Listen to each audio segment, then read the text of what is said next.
सच्चिदानंद रूपाय विश्वोत्पत्त्यादिहेतवे तापत्र विनाशाय श्री कृष्णाय वयं नमः।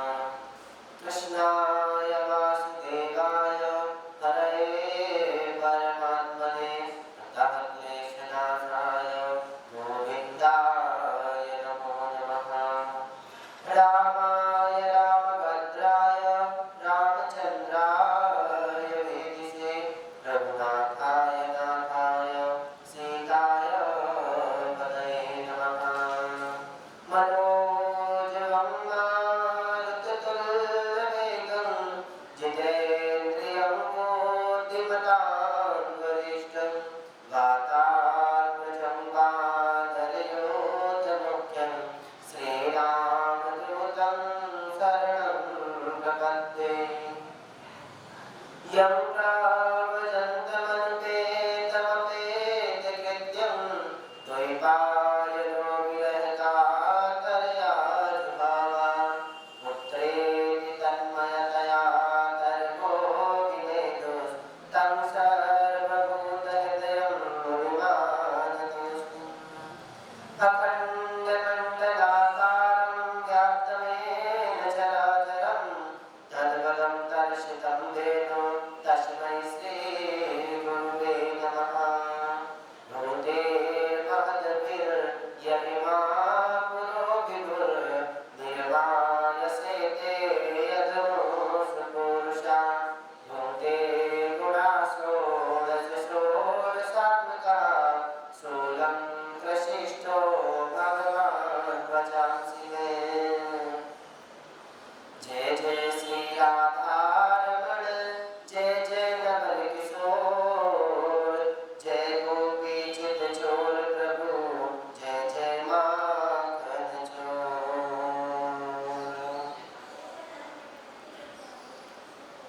गाइए गणपति जगवंदना शंकर सुवन भवानी नंदना सिद्धिवदन गज वदन विनायक कृपा सिंधु सोंदर सबदायक मोदक प्रिय मोर मंगलदाता विद्यावारधि बुद्धि विधाता।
श्रद्धा सुमन के साथ सादर से नमस्ते। सर्वप्रथम हम सभी आदि पुरुष नारायण भगवान व्यास, सुखदेव भगवान तथा महामंत्र परीक्षित जी के चरणों में सादर वंदन करते हैं और सत्संग की ओर प्रवेश करते हैं। तथा ध्यान और समाधि का विषय होता है हम अपने चंचल मन को सभी ओर से समेटकर एकत्र कर लें। आप जितनी कदम चलकर आए हो उतने ही देर का फल पाया है और जितनी देर बैठोगे उतने समय जंगम तीर्थ में फल का निवास मिलेगा। जैसे कि कहा गया है संत मिलन को जाइए तज ममता अभिमान, जितने पग आगे बढ़े उतने तीर्थ समान। तो आइए विलंब न करते हुए हम सत्संग में प्रवेश करते हैं। कल हमारी सत्संग चर्चा थी, सौनक जी महाराज ने सूत जी महाराज से 4 प्रश्न किए। कल प्रश्न किए थे, आज हम उनके उत्तर देते हैं। चर्चा की कि साधु प्रसन्नम वैकुंठ नाम, सत्य की प्रसन्नता वैकुंठ पद को प्राप्त कराती है। अब सूत जी महाराज सौनक जी के प्रश्नों को सुनकर बहुत प्रसन्न हुए और उनका प्रश्नों का उत्तर देना प्रारंभ किए। तुम्हारे हृदय में भगवान से भारी प्रेम है, इसलिए अच्छी तरह विचार करके संपूर्ण सिद्धांतों का सार, जन्म मृत्यु का विनाश करने वाला, भक्ति बढ़ाने वाला और भगवान श्री कृष्ण को संतुष्ट कर देने वाला साधन मैं आपको सुनाता हूँ। कहते हैं कि सावधानतया सुनो, कथा में सावधानी बहुत जरूरी होती है, नहीं तो मन लिया कहीं और ही तन साधुन के पाई, तुलसी यही कुयोगत हरि रंग लागत नाई।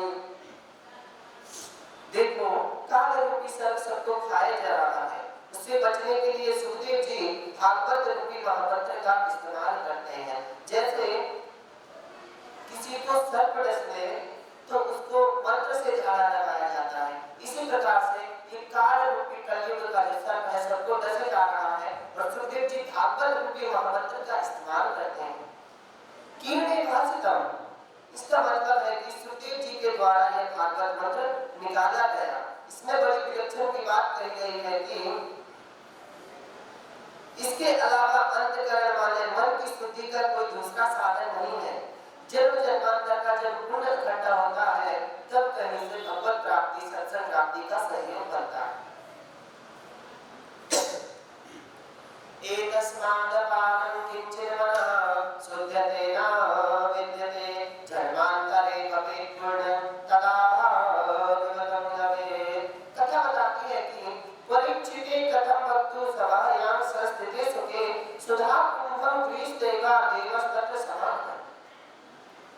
जब सुखदेव जी महाराज परीक्षित जी को कथा श्रवण कराने जा रहे थे तो देवता स्वर्ग से अमृत का कलश लेकर आ गए और सुखदेव जी को बोले कि ये अमृत आप परीक्षित जी को पिला दीजिए और भागवत कथा में आप देवता आप हमें दे दीजिए।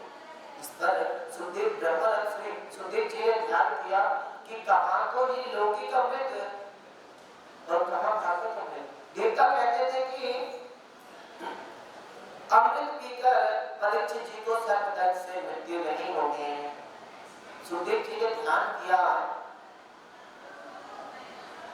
और भागवत कथा अमृत देवताओं को नहीं दिया, क्योंकि अभक्तां से तामस विद्याया नददोषो कथामृता श्रीमद् भागवती वार्ता श्रावणम दुर्लभ। ये भागवत देवताओं को भी दुर्लभ रहा।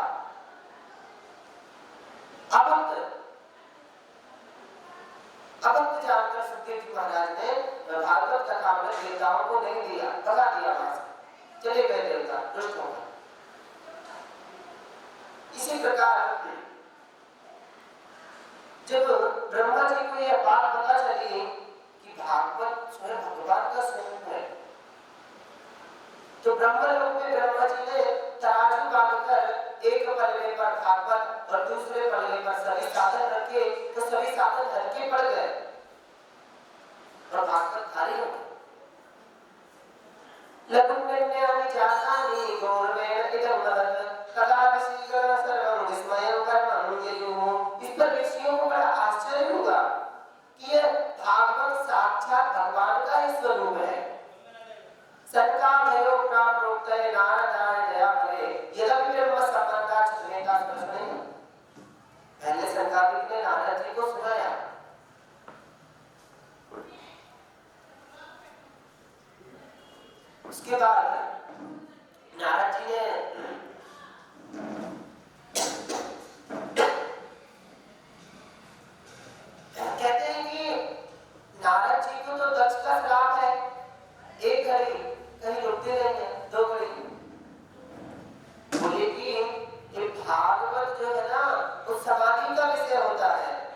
इसमें कोई संशय की बात नहीं है।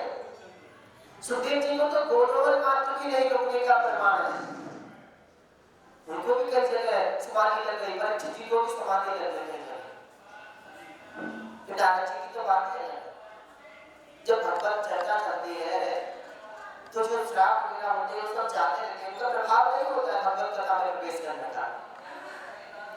अब प्रारंभ करते हैं भक्ति नारद भक्ति संवाद, नारद भक्ति संवाद प्रारंभ करते हैं। एकदा हि विशालायां चत्वारा ऋषयो माला सत्संगार्थ समायाता तदसु तत्र नारदम्। एक समय विशालापुरी में बद्री विशाल में चारों सरकारें सनक सनंदन और सनत कुमार सत्संग के लिए आए।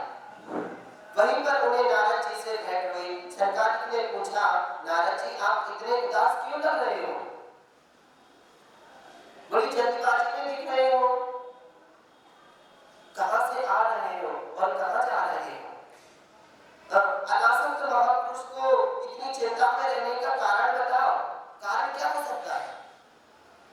नारद जी ने कहा कि मैं पृथ्वी लोक में गया, वहां पुष्कर, प्रयाग, काशी, गोदावरी, हरिक्षेत्र, कुरुक्षेत्र आदि आदि सभी तीर्थों में घूमा, लेकिन शांति नहीं मिली। फिर भी शांति नहीं मिली, क्योंकि अधर्म का मित्र कली पृथ्वी पर अपना प्रभाव जमा लिया है। लोगों में न सत्य है, न दान है, न सोच है, न दया है। मंदा सुमंत बतायो मंदभाग्या बोधता, लोग मंदभागी हो गए हैं, केवल अपना पेट भरना चाहते हैं। माता पिता बालक को पेट भरने का धंधा सिखाते हैं, भक्ति मार्ग नहीं। रामचरितमानस में कहते हैं, माता पिता बालक ही बुलावे, उदर भरे सोई धर्म सिखावे। यहाँ पर ध्यान देना, सावधान करते हैं। माता पिता जो है बालक को, पुत्र को भक्ति मार्ग नहीं सिखाते, केवल पेट कैसे भर जाए वो धंधा सिखाते हैं। जब एक कन्या का विवाह होता है तब वर देखने जाते, वर्ण करते ना, तो बिजनेस करते हैं, कहते हैं कि भाई हमारा लड़का डॉक्टर किया है, तो बीएम किया है, तो पुलिस में है, तो ये है, तो बोले पैसे 1 लाख रुपए देंगे तो बोले शादी पक्की होगी।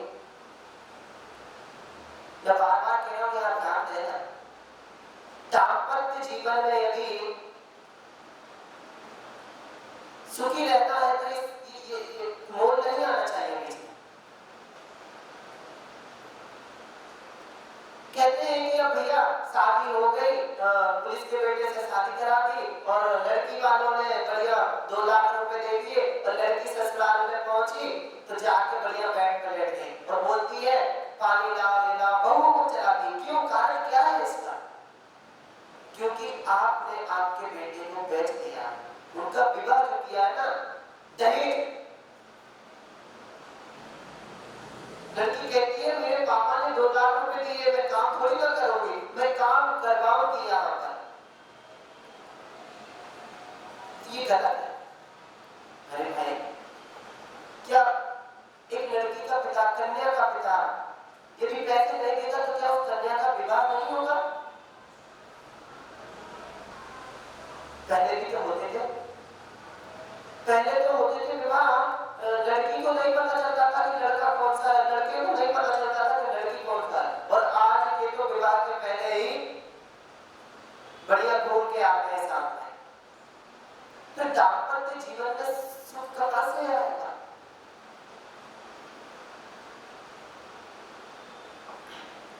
आगे चलते हैं। कलयुग सभी साधनों को ग्रासित कर लिया है, तो नारद जी ने कहा कि मैं घूमता हुआ वृंदावन यमुना जी के किनारे गया, वहां देखा कि एक तरुणी स्त्री जोर जोर से रो रही है और उसके समीप 2 वृद्ध पुरुष अचेत अवस्था में पड़े सो रहे हैं। वृद्ध अवस्था की कमजोरी के कारण लंबी लंबी सांसें ले रहे हैं, उन्हें उठने में कठिनाइयां हो रही हैं।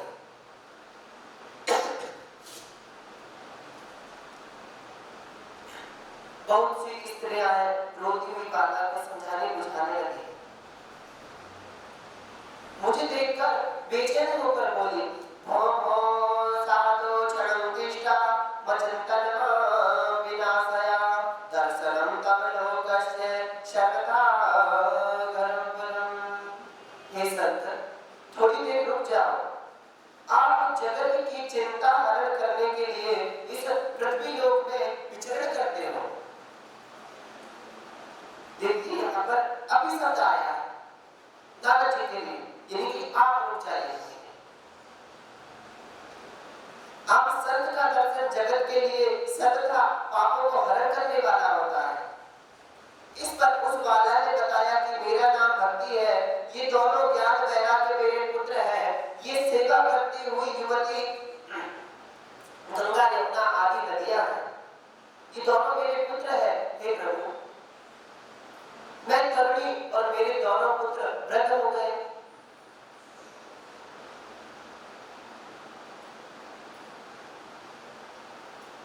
भक्ति महारानी बताती है कि मैं द्रविड़ देश में पैदा हुई, अर्थात जो हृदय द्रविड़ रोमांच हृदय यानी कि भगवत कथा सुनकर द्रवीभूत हो जाए, वही भक्ति महारानी प्रकट हो जाती है, उत्पन्न हो जाती है। कर्नाटक में पली बड़ी, अर्थात कर्नाटक कानों के द्वारा हरि कथा श्रवण करते हैं तो भक्ति महारानी का पालन पोषण होने लगता है, उत्पन्न बढ़ने लगती है भक्ति महारानी कानों के द्वारा। और गुजरात में बूढ़ी हो गई, अर्थात जो दिन और जो रात है ना, बिना भजन के, बिना भगवत कथा के, बिना सत्संग के गुजर रहा है, तो ये भक्ति महारानी वृद्ध होती जा रही है। ऐसा क्यों?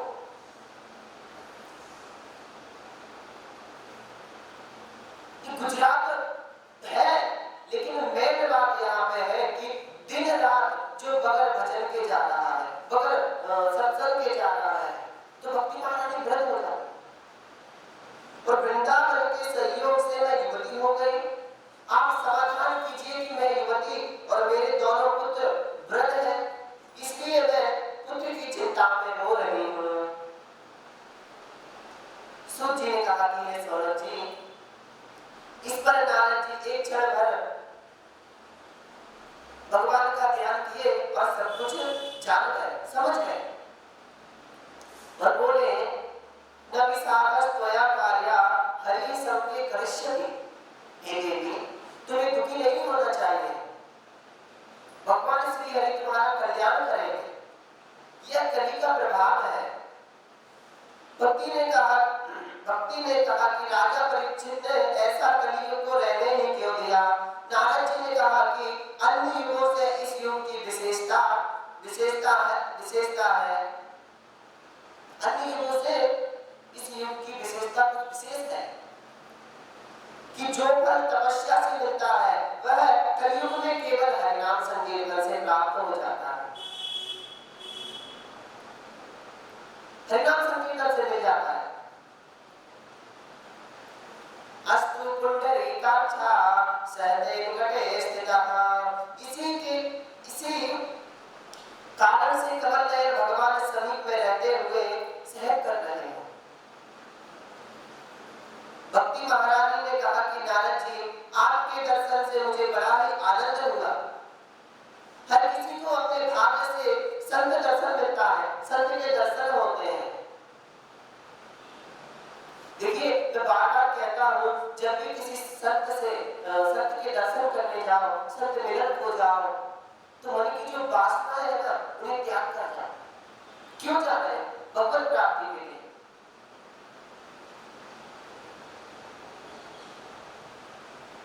हर किसी को अपने भाग्य से संत के दर्शन होते हैं। आप हमारे भाग्य से, भक्ति महारानी कहती है, नारद जी, आप हमारे भाग्य से आए हो। मंत्र भाग्य समागतः। आपका केवल एक बार का उपदेश धारण कर कयाधु पुत्र प्रहलाद माया पर विजय प्राप्त कर लिया था और ध्रुव ने भी आपकी कृपा से ध्रुव पद पा लिया था। आप सर्वथा सर्व मंगलमय और ब्रह्मा जी के पुत्र हैं। आपको मैं नमस्कार करती हूँ।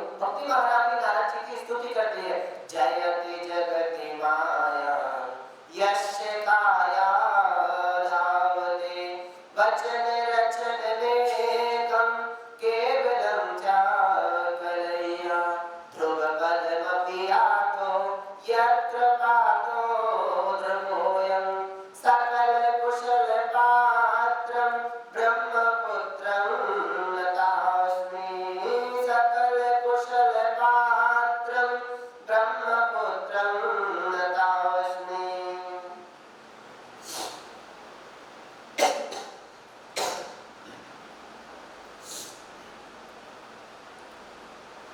भजन आता है मिलती है साधुओं की संगति, मिलती है साधुओं की संगति कभी कभी, मिलती है साधुओं की संगति कभी कभी, चढ़ती है मन पे नाम की रंगत कभी कभी, चढ़ती है मन पे नाम की रंगत कभी कभी, बंदे को रहना चाहिए बुराइयों से दूर ही, बंदे को रहना चाहिए बुराइयों से दूर ही, ले डूबती है पल भर में कुसंगति कभी कभी, मिलती है साधुओं की संगति कभी कभी। बड़ी मुश्किल से जब भगवान की कृपा होती है तब जाके संत भगवान का दर्शन होता है, संत भगवान के कृपा होती है। भक्ति ने कहा नारद जी आपके वचनों से मेरा दुख दूर हो गया, लेकिन पुत्रों को सचेत बना दीजिए। नारद जी ये दोनों के कान के पास में खड़े होकर जोर जोर से कह रहे हैं, हे ज्ञान वैराग्य शीघ्र उठो। अच्छा ये नारद भक्ति जो संवाद है ना उसी स्थान पर ही तो है ना, जिसे ज्ञान पुत्री कहते हैं। वृंदावन में ज्ञान पुत्री है, ज्ञान पुत्री गोपेश्वर के पास में, रंगनाथ मंदिर के पास में है कटिया स्थान, वहीं पर नारद भक्ति संवाद हुआ है। उसी स्थान पर हम विराजमान हैं श्री जगन्नाथ जी के सानिध्य में। उसी स्थान को उत्तम गोपी संवाद भी कहा जाता है। नारद जी ये दोनों के कान के पास खड़े होकर कहते हैं ज्ञान वैराग्य शीघ्र उठो। दोनों के कान में वेद वेदांतों की घोषणा करते हैं, फिर भी वह उठ ना सके। उनकी ऐसी दशा देखकर नारद जी को बड़ा आश्चर्य हुआ। उसी समय आकाशवाणी हुई, नारद तुम चिंता मत करो, तुम्हारी कामना पूर्ण होगी, सत्कर्म का अनुष्ठान करो। एक आकाशवाणी अंकित कर गई नारद जी को, कहते सत्कर्म का अनुष्ठान करो, तो इतनी देर से कर क्या रहे?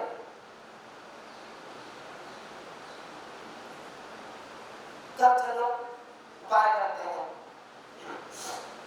नारद जी तीर्थन में निकलकर तमाम मुनीश्वरों से पूछते हुए बद्री का आश्रम पहुंचे और वहां तपस्या करने के लिए सोच ही रहे थे कि जो पृथ्वी के सारे ऋषि महर्षि कुछ नहीं बता सकते तो तब के द्वारा कथा बनाएंगे। इतने में करोड़ों सूर्य के समान तेजस्वी सरकारिक मुनीश्वर दिखाई दिए। नारद जी ने कहा बड़े भाग्य से आपके दर्शन हुए हैं, आप 5 वर्ष के ही रहते हैं सदा, लेकिन पूर्वजों के भी पूर्वज हो, आपकी जिह्वा पर हरिनाम सदा विराजमान रहता है, इसलिए आप व्रत नहीं होते हो।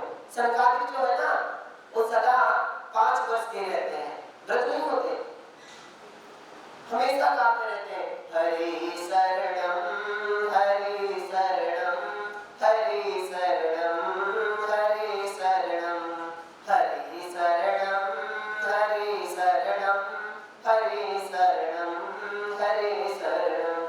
हमेशा भगवान के गुणगान ही तो गाते रहते हैं। जब कोई नहीं मिलता तो एक हफ्ता बन जाता है, 3 रोजा बनता है, बदल जाता है। हरि शरण देवं ही नित्यं ऐसा मुखे वाचा अतः काल समादृष्टा जरायुष्मन्न बाधते।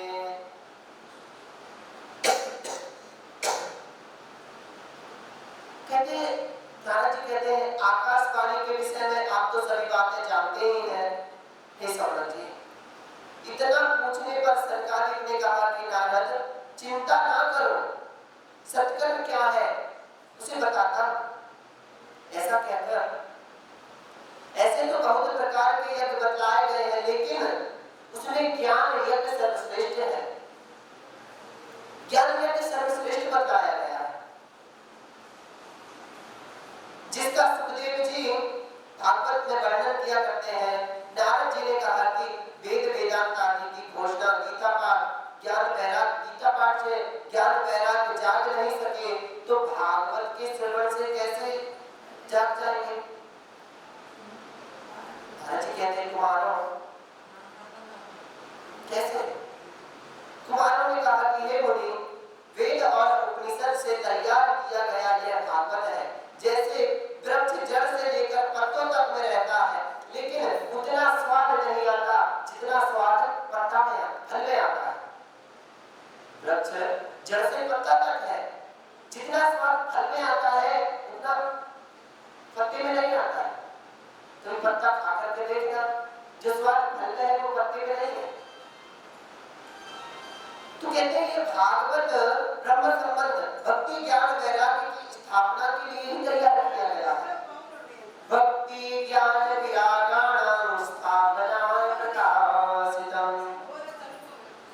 नारद जी जब व्यास जी को महाभारत आदि 17 पुराण बनाने के बाद भी शांति नहीं मिली तो आपने ही चतुश्लोकी भागवत उन्हें सुनाए थे। कहो ना, ये याद है? नारद जी ने कहा कुमारों, मैं आप महानुभावों की शरण में हूँ। आपके दर्शन अनेकों असुरों का नाश करते हैं। आप भगवान शेष के द्वारा गाई गई कथा रूपी अमृत को पान कराने वाले हैं। बहुत जन्मों के पुण्य से, पुण्योदय से आप जैसे महापुरुषों का सत्संग मिलता है जो मोह अंधकार को नष्ट कर देता है तथा विवेक और सद्विचार का उदय होता है।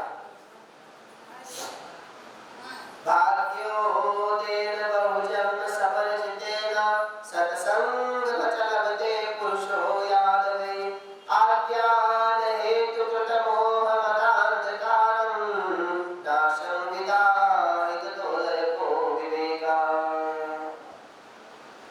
रामायण में कहते हैं कि बिनु सत्संग विवेक न होई, बिनु सत्संग विवेक न होई, राम कृपा बिनु सुलभ न सोई। मानस नारद जी ने कहा कुमारों, मैं ज्ञान यज्ञ करूंगा। ज्ञान यज्ञं करिष्यामि सुख शास्त्रं कथोच्चयम्। आप बताइए कि सुख शास्त्र से संबंधित ज्ञान यज्ञ कहाँ पर करूं? वह स्थान मुझे बताइए, मैं भक्ति ज्ञान वैराग्य की स्थापना करूंगा। आप बताइए कि कितने दिन भागवत की कथा सुननी चाहिए, फिर इसकी विधि क्या है? सरकार ने बोले हे नारद जी, मैं कहता हूँ इसलिए कि तुम विवेकी एवं विनम्री हो। जो विनम्री और विवेकी होगा इसका अधिकारी होगा। श्रेणु नारद पृच्छामो विनम्राय विवेकिने गंगा द्वार समीपे तु तटमानंद नामकम नाना ऋषि गरुड़ जुष्टम देव सिद्धि निवेशितम नाना तरुलता कीर्णम नवकोमल बालक। हरिद्वार के पास आनंद नामक तट है। वहाँ बहुत से ऋषि सिद्ध महात्मा रहते हैं। उस स्थान के आसपास रहने वाले जंतुओं में भेदभाव नहीं है, वैर नहीं रहता। नाना प्रकार के वृक्षों और लताओं से वह देवभूमि शोभामान हो रही है। वहाँ कोमल बालू बिछी हुई है, वहाँ अपूर्व रस से युक्त कथा होगी।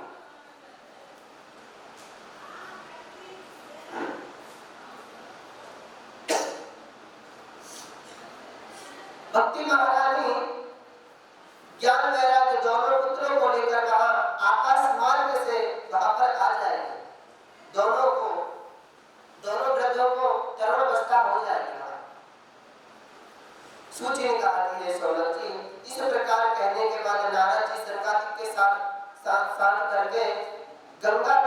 चले गए।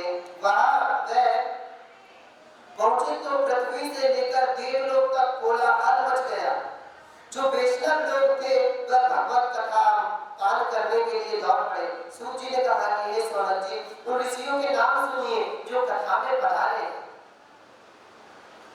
भृगु वशिष्ठश्च वनश्च गौतमो मेधातिथिर्देव बलदेवरातौ रामस्तथा गादिसुतश्च शाकलो मर्कण्डेयपुत्रात्रिजपिप्पलादा योगेश्वरौ व्यासपाराशरौ च छायासुकोजा जलजिह्मुख्या सर्वे विनिष्पापतमभवन्तु। सरस्वती विलायन्ति प्रणयेन युक्ता। भृगु वशिष्ठ च्यवन गौतम मेधातिथि देवन देवराज परशुराम विश्वामित्र शाकल्य मार्कंड दत्तात्रेय पिप्पलाद योगेश्वर पाराशर छायासुत बड़े बड़े ऋषि महात्मा पधारे।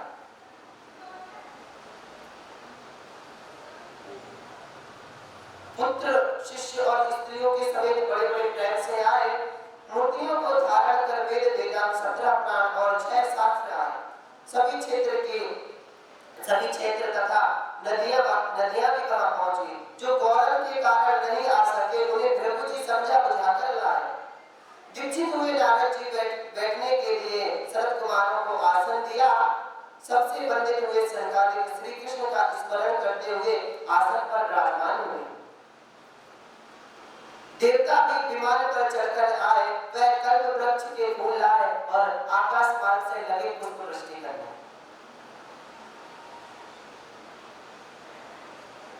सूत जी ने कहा कि सौनक जी, पूजन समाप्त होने पर एकत्रित हुए समागम श्रोताओं से सनकादिक ने कहा, अब मैं सबको भागवत शास्त्र की महिमा सुनाता हूँ।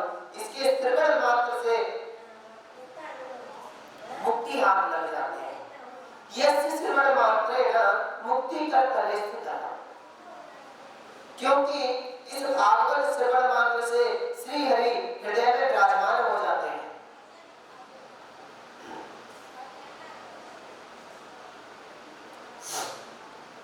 इस भागवत में 12 स्कंद, 335 अध्याय, 18,000 श्लोक है। मनुष्य तभी तक संसार चक्र में भ्रमणता रहता है जब तक भगवत कथा श्रवण न करे।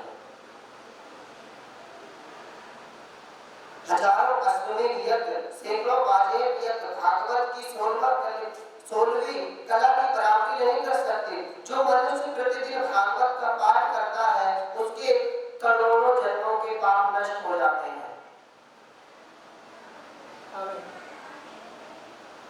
करोड़ों जन्मों के पाप नष्ट हो जाते हैं। कथा श्रवण में दिनों का कोई नियम नहीं है। सदा सभी दिन सुननी चाहिए। यह तक बता दिया गया है कि जीवश्चवो निगलत सतुपाप कर्म येन सुतं सुख कथा वचनं न किंचन धिक्तं नरं वचसं विभार रूपा मेवं वदन्ति विदेव समाज मुख्य। बोलिए भक्तवत्सल भगवान की जय हो। सद्गुरुदेव भगवान की जय हो। श्रीमद् भागवत